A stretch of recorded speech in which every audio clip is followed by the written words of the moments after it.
ತಪ್ಪಿದ್ರೆ ನಟರಾಜ್ ಗೌಡರು ಸರಿಪಡಿಸಲಿ, ನಾವು ತಿತ್ಕೊಂಡು ಸುದ್ದಿ ಪ್ರಸಾರ ಮಾಡೋಣಂತೆ.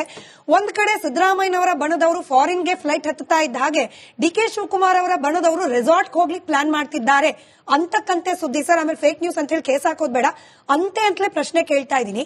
ಇದು ಪಶುಸಂಗೋಪನೆ ಅಧ್ಯಯಕ್ಕಿಂತ ಹೆಚ್ಚಾಗಿ ಬಣದ ಶಕ್ತಿ ಪ್ರದರ್ಶನಕ್ಕೆ ಪ್ಲಾನ್ ಮಾಡಲಾಗಿದ್ದ ಟ್ರಿಪ್ ಅನ್ನೋ ಮಾಹಿತಿ ಬಂತು. ನೋಡಿ ಮೇಡಮ್, ನಾವು ಹಿಂದೆ ರಾಜಣ್ಣ ಅವರು ಒಂದು ಮಾತು ಹೇಳಿದ್ರು, ನವೆಂಬರ್ 20ಗೆ ಒಂದು ಕ್ರಾಂತಿ ಆಗುತ್ತೆ ಅಂತ. ಅವತ್ತಿಗೆ ಒಂದು ಶೀಘ್ರವಾಗಿ ಒಂದು ಬಹಳ ಪ್ರಾಮುಖ್ಯತೆಯನ್ನು ಪಡ್ಕೊಟ್ಟು ಆ ತಿಂಗಳು ಮತ್ತೆ ಆ ಸಮಯ.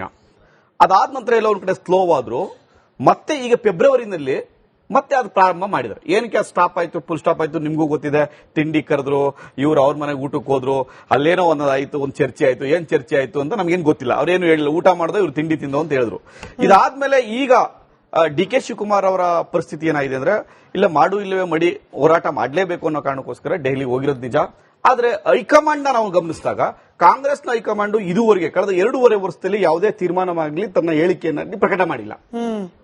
ಆದ್ರೆ ಹೈಕಮಾಂಡ್ ತನ್ನ ಬದ್ಧತೆಯನ್ನ ಪ್ರದರ್ಶನ ಮಾಡಬೇಕಾಯ್ತು, ತನ್ನ ಹೇಳಿಕೆಯನ್ನು ದಾಖಲು ಮಾಡಬೇಕಾಯ್ತು. ಅದು ಇವತ್ತವರೆಗೂ ಮಾಡಿಲ್ಲ. ಕಾರಣ ಏನಪ್ಪಾ ಅಂತಂದ್ರೆ, ಹೈಕಮಾಂಡ್ ನಲ್ಲಿ 2 ವರ್ಗ ಆಗಿದೆ. 2 ವರ್ಗ. ಒಂದು ಪ್ರಿಯಾಂಕಾ ಗಾಂಧಿ ಮತ್ತು ಸೋನಿಯಾ ಗಾಂಧಿ ಒಂದ್ ಕಡೆ ಆದ್ರೆ, ರಾಹುಲ್ ಗಾಂಧಿ ಅವರು ಒಂದ್ ಕಡೆ ಆಗಿದ್ದಾರೆ. ಮಲ್ಲಿಕಾರ್ಜುನ್ ಖರ್ಗೆ ಅವರು ಯಾವುದೇ ತೀರ್ಮಾನ ಮಾಡದೆ ಕೇವಲ ಈ ರಾಜ್ಯದ ಮಾಹಿತಿಯನ್ನ ಪೋಸ್ಟ್ ಮ್ಯಾನ್ ರೀತಿ ರವಾನೆ ಮಾಡ್ತಕ್ಕಂಥವರಾಗಿದ್ದಾರೆ. ಯಾವುದೇ ತೀರ್ಮಾನವನ್ನ ಈ ಕಾರಣವರೆಗೂ ಮಾಡಿಲ್ಲ. ಮತ್ತೆ ಸ್ವತಃ ಅವರೇ ಹೇಳ್ತಾರೆ ಹೈಕಮಾಂಡ್ ತೀರ್ಮಾನ. ಅವರು ಹೈಕಮಾಂಡ್ ನಾವೆಲ್ಲ ಭಾವಿಸಿದೀವಿ, ಆದ್ರೆ ಅವರೇ ಸ್ವತಃ ಹೇಳ್ಬಿಟ್ರು ಹೈಕಮಾಂಡ್ ತೀರ್ಮಾನ ಮಾಡ್ತದೆ ಅಂತ ಹೇಳಿದ್ರು. ಇನ್ನೂ ಮುಂದುವರೆದು ಹೇಳಿದ್ರು ಸದ್ಯದ ಪರಿಸ್ಥಿತಿಯಲ್ಲಿ ಯಾವುದೇ ಬದಲಾವಣೆ ಇಲ್ಲ, ಯಥಾಸ್ಥಿತಿ ಮುಂದುವರಿತದೆ ಅನ್ನೋ ಮಾತನ್ನು ಕೂಡ ಹೈಕಮಾಂಡ್ ಅಂದ್ರೆ ಮಲ್ಲಿಕಾರ್ಜುನ್ ಖರ್ಗೆ ಇಲ್ಲ, ಅಲ್ಲೇ ಕಾಂಗ್ರೆಸ್ ನಲ್ಲೇನೆ ಹೈಕಮಾಂಡ್ ನಲ್ಲೇನೆ ಬಣ ಇದೆ ಅಂತ ಅಲ್ಲ. ಹೈಕಮಾಂಡ್ ಅಂದ್ರೆ ಬೇರೆಯವರು ಅಂತ ಡಿ ಕೆ ಶಿವಕುಮಾರ್ ಅವರು, ಯತೀಂದ್ರ ಸಿದ್ದರಾಮಯ್ಯ ಅವರು, ಅದು ಒಂದಿದಾಗಿದೆ. ಡಿ ಕೆ ಶಿವಕುಮಾರ್ ಅವರಿಗೆ ಹೈಕಮಾಂಡ್ ಅವರೇ ಯತೀಂದ್ರ ಸಿದ್ದರಾಮಯ್ಯ ಅಂತಾನೂ ಹೇಳಿದ್ದಾರೆ, ಅದು ನಿಜ. ಆದ್ರೆ ಇಲ್ಲಿ ಮನಸ್ಥಿತಿಗಳನ್ನ ಗಮನಿಸ್ತಾ ಇದ್ರೆ ಇವತ್ತಿನವರೆಗೂ ರಾಹುಲ್ ಗಾಂಧಿ ಅವರು ಒಂದೇ ಒಂದು ಬಾರಿನೂ ಕೂಡ ಭೇಟಿಗೆ ಅವಕಾಶ ಕೊಡ್ತಲ್ಲ. ಜಾರ್ಜ್ ಅಂತವ್ರು ಹೋದ್ರೆ ಜಾರ್ಜ್ ಅಂತವ್ರು ಹೋದ್ರೆ ಭೇಟಿ ಕೊಟ್ಟರು, ಇವ್ರಿಗೆ ಕೊಟ್ಟಿರ್ಲಿಲ್ಲ. ಫೈನಲಿ ಕೊಟ್ಟಿದ್ದಾರೆ. ಕಾರಣ ಏನಪ್ಪಾ ಅಂದ್ರೆ, ರಾಹುಲ್ ಗಾಂಧಿ ಅವರ ಜೊತೆ ಇದ್ದಂತಹ ಕೆ.ಸಿ. ವೇಣುಗೋಪಾಲ್ ಅವರು ಒಂದು ಮಾತನ್ನ ಹೇಳಿದ್ದಾರೆ ಅಂತ ಇವತ್ತು ಚರ್ಚೆ ಆಗ್ತಿರ್ತಕ್ಕಂಥದ್ದು. ನಮ್ಗೆ ಏನು ಕೇರಳ ಚುನಾವಣೆ ಆಗುವವರೆಗೂ ಯಾವುದೇ ಕಾರಣಕ್ಕೂ ಅಧಿಕಾರ ಹಸ್ತಾಂತರ ಆಗೋದು ಬೇಡ. ಯಾಕಂದ್ರೆ ಇಡೀ ದೇಶದಲ್ಲಿ ನಾವು ಓಬಿಸಿ ಬಗ್ಗೆ ಮಾತಾಡ್ತಾ ಇದೀವಿ, ಓಬಿಸಿ ಮುಖ್ಯಮಂತ್ರಿಗಳ ಬಗ್ಗೆ ಚರ್ಚೆ ಮಾಡ್ತಾ ಇದೀವಿ, ಓಬಿಸಿಗೆ ನಾವು ಅಧಿಕಾರ ಕೊಡಬೇಕು ಅಂತ ಮಾತಾಡ್ತಾ ಇದೀವಿ. ಆದ್ರೆ ಓಬಿಸಿ ಇರ್ತಕ್ಕಂಥ ಒಬ್ಬ ಮುಖ್ಯಮಂತ್ರಿನ ತೆಗಿಬಾರದು ಅನ್ನೋ ಕಾರಣಕ್ಕೋಸ್ಕರ ಚುನಾವಣೆ ಸಂದರ್ಭದಲ್ಲಿ ಆ ವ್ಯೂಹವನ್ನು ರಚನೆ ಮಾಡಿ ಡಿ ಕೆ ಶಿವಕುಮಾರ್ ಅವರಿಗೆ ಅಧಿಕಾರವನ್ನ ಹಸ್ತಾಂತರ ಮಾಡಿದಾಗೆ ಪ್ರಯತ್ನ ಮಾಡಿರ್ಬೋದು. ಆ ಕಾರಣಕ್ಕೋಸ್ಕರ ಹೈಕಮಾಂಡ್ ಇದುವರೆಗೆ ತನ್ನ ಹೇಳಿಕೆಯನ್ನು ದಾಖಲು ಮಾಡದೆ ಎಲ್ಲ ಒಂದ್ ಕಡೆ ಫೇಲ್ಯೂರ್ ಆಗಿದೆ. ಆ ಕಾರಣಕ್ಕೋಸ್ಕರ ಇಷ್ಟೆಲ್ಲ ಚರ್ಚೆ ಆಗ್ತಾ ಇದ್ರು ಕೂಡ ಮುಖ್ಯಮಂತ್ರಿ ಒಂದು ಕುರ್ಚಿ ಬಗ್ಗೆ ಚರ್ಚೆ ಆಗ್ತಾ ಇರಬೇಕಾದ್ರೆ ಒಂದು ಕಾಂಗ್ರೆಸ್ ಹೈಕಮಾಂಡ್ ಬದ್ಧತೆಯನ್ನು ಪ್ರದರ್ಶನ ಮಾಡಬೇಕಾಯ್ತು. ರಾಹುಲ್ ಗಾಂಧಿ ಅವರು ಕಾನ್ಸ್ಟಿಟ್ಯೂಷನ್ ಬಗ್ಗೆ ಮಾತಾಡ್ತಾರೆ. ಇಷ್ಟೆಲ್ಲ ಚರ್ಚೆ 2.5 ವರ್ಷದಲ್ಲಿ ಆಗ್ತಾ ಇರಬೇಕಾದ್ರೆ ಮುಖ್ಯಮಂತ್ರಿ ಕುರ್ಚಿ ಬಗ್ಗೆ ಚರ್ಚೆ ಆಗ್ತಾ ಇರ್ಬೇಕಾದ್ರೆ ತಾನು ಏನನ್ನ ಹೇಳ್ಬೇಕು ಅಂತ ಹೇಳಕ್ಕಾಗ್ದೇನೆ ಎಲ್ಲೋ ಒಂದ್ ಕಡೆ ಫ್ಲೈಟ್ ಎಳೆದ್ಬಿಟ್ಟು ಅಲ್ಲಿ ಅವ್ರ ಕಡೆ 5 ನಿಮಿಷ ಇವ್ರ 2 ನಿಮಿಷ ಒಂದು ಕಾಜಿ ನ್ಯಾಯ ಮಾಡ್ದಂಗೆ ಮಾತಾಡ್ಬಿಟ್ಟು ಹೋದ್ರೆ ಇದು ಒಪ್ಸಕ್ಕಂಥದ್ದಲ್ಲ. ಇದು ಒಬ್ಬ ವಿರೋಧ ಪಕ್ಷದ ನಾಯಕನಾಗಿ, ರಾಷ್ಟ್ರೀಯ ಪಕ್ಷದ ನಾಯಕನಾಗಿ ರಾಹುಲ್ ಗಾಂಧಿ ಅವರು ತನ್ನ ಹೇಳಿಕೆಯನ್ನು ದಾಖಲು ಮಾಡಬೇಕು, ಮತ್ತೆ ಈ ಸಮಸ್ಯೆಯನ್ನು ತೀರ್ಮಾನ ಮಾಡಬೇಕು. ಅಥವಾ ಚರ್ಚೆನೇ ಆಗಿಲ್ವಾ ಅಂತ ಹೇಳ್ಬಿಡ್ಬೇಕು, ಚರ್ಚೆ ಆಗಿಲ್ಲ ಅಂತ. ತಪ್ಪಿದ್ರೆ ನಟರಾಜ್ ಗೌಡರು ಸರಿಪಡಿಸಲಿ, ನಾವು ತಿತ್ಕೊಂಡು ಸುದ್ದಿ ಪ್ರಸಾರ ಮಾಡೋಣಂತೆ. ಒಂದ್ ಕಡೆ ಸಿದ್ದರಾಮಯ್ಯನವರ ಬಣದವರು ಫಾರಿನ್ಗೆ ಫ್ಲೈಟ್ ಹತ್ತುತ್ತಾ ಇದ್ದ ಹಾಗೆ ಡಿಕೆ ಶಿವಕುಮಾರ್ ಅವರ ಬಣದವರು ರೆಸಾರ್ಟ್ ಹೋಗ್ಲಿಕ್ಕೆ ಪ್ಲಾನ್ ಮಾಡ್ತಿದ್ದಾರೆ ಅಂತಕ್ಕಂತೆ ಸುದ್ದಿ. ಸರ್, ಆಮೇಲೆ ಫೇಕ್ ನ್ಯೂಸ್ ಅಂತ ಹೇಳಿ ಕೇಸ್ ಹಾಕೋದ್ ಬೇಡ, ಅಂತೆ ಅಂತಲೇ ಪ್ರಶ್ನೆ ಕೇಳ್ತಾ ಇದ್ದೀನಿ. ಇದು ಪಶುಸಂಗೋಪನೆ ಅಧ್ಯಯಕ್ಕಿಂತ ಹೆಚ್ಚಾಗಿ ಬಣದ ಶಕ್ತಿ ಪ್ರದರ್ಶನಕ್ಕೆ ಪ್ಲಾನ್ ಮಾಡಲಾಗಿದ್ದ ಟ್ರಿಪ್ ಅನ್ನೋ ಮಾಹಿತಿ ಬಂತು. ನೋಡಿ ಮೇಡಮ್, ನಾವು ಹಿಂದೆ ರಾಜಣ್ಣ ಅವರು ಒಂದು ಮಾತು ಹೇಳಿದ್ರು, ನವೆಂಬರ್ 20ಗೆ ಒಂದು ಕ್ರಾಂತಿ ಆಗುತ್ತೆ ಅಂತ. ಅವತ್ತಿಗೆ ಒಂದು ಶೀಘ್ರವಾಗಿ ಒಂದು ಬಹಳ ಪ್ರಾಮುಖ್ಯತೆಯನ್ನು ಪಡ್ಕೊಟ್ಟು ಆ ತಿಂಗಳು ಮತ್ತೆ ಆ ಸಮಯ. ಅದಾದ ನಂತರ ಎಲ್ಲ ಒಂದ್ ಕಡೆ ಸ್ಲೋ ಆದ್ರು. ಮತ್ತೆ ಈಗ ಫೆಬ್ರವರಿನಲ್ಲಿ ಮತ್ತೆ ಅದು ಪ್ರಾರಂಭ ಮಾಡಿದ್ರು. ಏನಕ್ಕೆ ಅದು ಸ್ಟಾಪ್ ಆಯ್ತು, ಫುಲ್ ಸ್ಟಾಪ್ ಆಯ್ತು ನಿಮ್ಗೂ ಗೊತ್ತಿದೆ. ತಿಂಡಿ ಕರೆದ್ರು, ಇವ್ರು ಅವ್ರ ಮನೆಗೆ ಊಟಕ್ಕೆ ಹೋದ್ರು, ಅಲ್ಲೇನೋ ಒಂದಾಯ್ತು, ಒಂದು ಚರ್ಚೆ ಆಯ್ತು. ಏನ್ ಚರ್ಚೆ ಆಯ್ತು ಅಂತ ನಮ್ಗೇನ್ ಗೊತ್ತಿಲ್ಲ. ಅವ್ರೇನು ಹೇಳಿಲ್ಲ, ಊಟ ಮಾಡಿದ್ರು, ಇವ್ರು ತಿಂಡಿ ತಿಂದು ಅಂತ ಹೇಳಿದ್ರು. ಇದಾದ್ಮೇಲೆ ಈಗ ಡಿ ಕೆ ಶಿವಕುಮಾರ್ ಅವರ ಪರಿಸ್ಥಿತಿ ಏನಾಗಿದೆ ಅಂದ್ರೆ, ಇಲ್ಲ ಮಾಡು ಇಲ್ಲವೇ ಮಡಿ ಹೋರಾಟ ಮಾಡಲೇಬೇಕು ಅನ್ನೋ ಕಾರಣಕ್ಕೋಸ್ಕರ ದೆಹಲಿಗೆ ಹೋಗಿರೋದು ನಿಜ. ಆದ್ರೆ ಹೈಕಮಾಂಡ್ ನಾವು ಗಮನಿಸಿದಾಗ ಕಾಂಗ್ರೆಸ್ನ ಹೈಕಮಾಂಡ್ ಇದುವರೆಗೆ ಕಳೆದ 2.5 ವರ್ಷದಲ್ಲಿ ಯಾವುದೇ ತೀರ್ಮಾನವಾಗಲಿ ತನ್ನ ಹೇಳಿಕೆಯನ್ನು ಪ್ರಕಟ ಮಾಡಿಲ್ಲ. ಆದ್ರೆ ಹೈಕಮಾಂಡ್ ತನ್ನ ಬದ್ಧತೆಯನ್ನ ಪ್ರದರ್ಶನ ಮಾಡಬೇಕಾಯ್ತು, ತನ್ನ ಹೇಳಿಕೆಯನ್ನು ದಾಖಲು ಮಾಡಬೇಕಾಯ್ತು. ಅದು ಇವತ್ತವರೆಗೂ ಮಾಡಿಲ್ಲ. ಕಾರಣ ಏನಪ್ಪಾ ಅಂತಂದ್ರೆ ಹೈಕಮಾಂಡ್ ನಲ್ಲಿ ಎರಡು ವರ್ಗ ಆಗಿದೆ. ಎರಡು ವರ್ಗ, ಒಂದು ಪ್ರಿಯಾಂಕಾ ಗಾಂಧಿ ಮತ್ತು ಸೋನಿಯಾ ಗಾಂಧಿ ಒಂದ್ ಕಡೆ ಆದ್ರೆ ರಾಹುಲ್ ಗಾಂಧಿ ಅವರು ಒಂದ್ ಕಡೆ ಆಗಿದ್ದಾರೆ. ಮಲ್ಲಿಕಾರ್ಜುನ್ ಖರ್ಗೆ ಅವರು ಯಾವುದೇ ತೀರ್ಮಾನ ಮಾಡದೆ ಕೇವಲ ಈ ರಾಜ್ಯದ ಮಾಹಿತಿಯನ್ನ ಪೋಸ್ಟ್ ಮ್ಯಾನ್ ರೀತಿ ರವಾನೆ ಮಾಡ್ತಕ್ಕಂಥವರಾಗಿದ್ದಾರೆ ಹೊರತು ಅವ್ರು ಯಾವುದೇ ತೀರ್ಮಾನವನ್ನ ಹೆಚ್ಚಿನ ಮಾಹಿತಿ ನಿಮ್ಗೆ ಅಲ್ಲ, ಅವ್ರು ಹೈಕಮಾಂಡ್ ಅಲ್ಲೇ ಬಣ ಆಗಿದೆ. ಯಾವುದೇ ತೀರ್ಮಾನವನ್ನ ಈ ಕಾರಣವರೆಗೂ ಮಾಡಿಲ್ಲ. ಮತ್ತೆ ಸ್ವತಃ ಅವರೇ ಹೇಳ್ತಾರೆ ಹೈಕಮಾಂಡ್ ತೀರ್ಮಾನ ಅವರು ಹೈಕಮಾಂಡ್ ನಾವೆಲ್ಲ ಭಾವಿಸಿದೀವಿ, ಆದ್ರೆ ಅವರೇ ಸ್ವತಃ ಹೇಳ್ಬಿಟ್ರು ಹೈಕಮಾಂಡ್ ತೀರ್ಮಾನ ಮಾಡ್ತದೆ ಅಂತ ಹೇಳಿದ್ರು. ಇನ್ನೂ ಮುಂದುವರೆದು ಹೇಳಿದ್ರು ಸದ್ಯದ ಪರಿಸ್ಥಿತಿಯಲ್ಲಿ ಯಾವುದೇ ಬದಲಾವಣೆ ಇಲ್ಲ, ಯಥಾಸ್ಥಿತಿ ಮುಂದುವರಿತದೆ ಅನ್ನೋ ಮಾತನ್ನು ಕೂಡ ಹೈಕಮಾಂಡ್ ಅಂದ್ರೆ ಯಾರು? ಹೈಕಮಾಂಡ್ ಅಂದ್ರೆ ಮಲ್ಲಿಕಾರ್ಜುನ್ ಖರ್ಗೆ ಅಲ್ಲ, ಇಲ್ಲ ಅಲ್ಲೇ ಕಾಂಗ್ರೆಸ್ ನಲ್ಲೇನೆ ಹೈಕಮಾಂಡ್ ನಲ್ಲೇನೆ ಬಣ ಇದೆ ಅಂತ ಅಲ್ಲ. ಹೈಕಮಾಂಡ್ ಅಂದ್ರೆ ಬೇರೆಯವರು ಅಂತ ಡಿ.ಕೆ. ಶಿವಕುಮಾರ್ ಅವರು, ಯತೀಂದ್ರ ಸಿದ್ದರಾಮಯ್ಯ ಅವರು, ಅದು ಒಂದಿದಾಗಿದೆ. ಡಿ.ಕೆ. ಶಿವಕುಮಾರ್ ಅವರಿಗೆ ಹೈಕಮಾಂಡ್ ಅವರೇ ಯತೀಂದ್ರ ಸಿದ್ದರಾಮಯ್ಯ ಅಂತಾನೂ ಹೇಳಿದ್ದಾರೆ, ಅದು ನಿಜ. ಆದ್ರೆ ಇಲ್ಲಿ ಮನಸ್ಥಿತಿಗಳನ್ನ ಗಮನಿಸ್ತಾ ಇದ್ರೆ ಇವತ್ತಿನವರೆಗೂ ರಾಹುಲ್ ಗಾಂಧಿ ಅವರು ಒಂದೇ ಒಂದು ಬಾರಿನೂ ಕೂಡ ಭೇಟಿಗೆ ಅವಕಾಶ ಕೊಡ್ತಿಲ್ಲ. ಜಾರ್ಜ್ ಅಂತವ್ರು ಹೋದ್ರೆ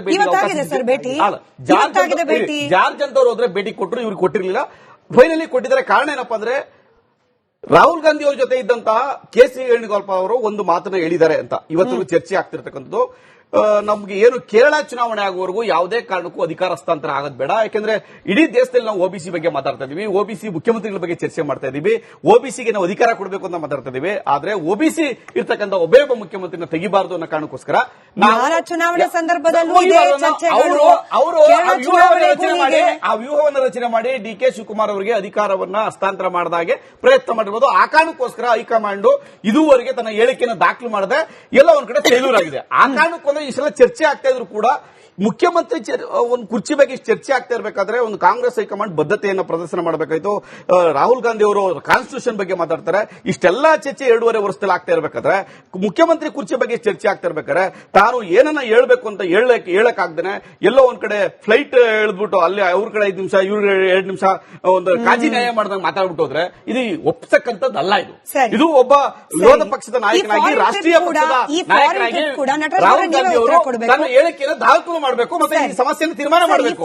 ಅಥವಾ ಚರ್ಚೆನೇ ಆಗಿಲ್ವಾ ಅಂತ ಹೇಳ್ಬಿಡ್ಬೇಕು, ಚರ್ಚೆ ಆಗಿಲ್ಲ ಅಂತ. ಫಾರಿನ್ ತಪ್ಪಿದ್ರೆ ನಟರಾಜ್ ಗೌಡರು ಸರಿಪಡಿಸಲಿ, ನಾವು ಕಿತ್ಕೊಂಡು ಸುದ್ದಿ ಪ್ರಸಾರ ಮಾಡೋಣಂತೆ. ಒಂದ್ ಕಡೆ ಸಿದ್ದರಾಮಯ್ಯನವರ ಬಣದವರು ಫಾರಿನ್ಗೆ ಫ್ಲೈಟ್ ಹತ್ತುತ್ತಾ ಇದ್ದ ಹಾಗೆ ಡಿ.ಕೆ. ಶಿವಕುಮಾರ್ ಅವರ ಬಣದವರು ರೆಸಾರ್ಟ್ ಹೋಗ್ಲಿಕ್ಕೆ ಪ್ಲಾನ್ ಮಾಡ್ತಿದ್ದಾರೆ ಅಂತಕ್ಕಂತೆ ಸುದ್ದಿ. ಸರ್, ಆಮೇಲೆ ಫೇಕ್ ನ್ಯೂಸ್ ಅಂತ ಹೇಳಿ ಕೇಸ್ ಹಾಕೋದ್ ಬೇಡ, ಅಂತೆ ಅಂತಲೇ ಪ್ರಶ್ನೆ ಕೇಳ್ತಾ ಇದ್ದೀನಿ. ಇದು ಪಶುಸಂಗೋಪನೆ ಅಧ್ಯಯಕ್ಕಿಂತ ಹೆಚ್ಚಾಗಿ ಬಣದ ಶಕ್ತಿ ಪ್ರದರ್ಶನಕ್ಕೆ ಪ್ಲಾನ್ ಮಾಡಲಾಗಿದ್ದ ಟ್ರಿಪ್ ಅನ್ನೋ ಮಾಹಿತಿ ಬಂತು.